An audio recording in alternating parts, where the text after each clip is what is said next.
और एक लोहे का खंबा इतना गर्म करो जो रंग की तरह लाल हो जाए। ऐसा ही किया, प्रहलाद के हाथों में हथकड़ी और पैरों में बेड़ियां पहना दी और एक लोहे का खंबा इतना गर्म किया जो रंग की तरह लाल हो गया। उसी खंबे के सामने प्रहलाद को लाकर के खड़ा किया और कहा कि अब बताओ कि तुम्हारा राम कहां कहां है।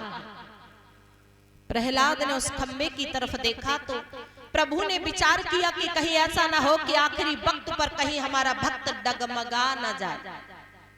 और प्रभु चींटी का रूप धारण करके उस खंबे पर आ गए। प्रहलाद की नजर जब उस चींटी पर पड़ी तो मन में विचार करने लगे कि जब ये जरा सी चींटी नहीं जल रही तो हमारा शरीर तो बहुत बड़ा है।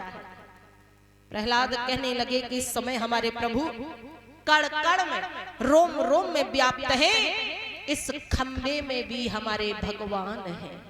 इतना कह करके वो खंबे से चिपट गए।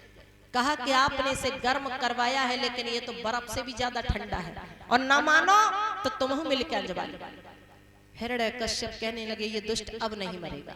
तलवार निकाल ली और जैसे ही मारने के लिए आगे बढ़े तो वो तलवार प्रहलाद में न लग करके उस खंबे में लग गई और खंबा फट गया, जिससे कि नरसिंह रूप भगवान प्रकट हो गए। तो संत पुरुषों की बाणी बताती है कि ये युद्ध 27 दिन तक चला।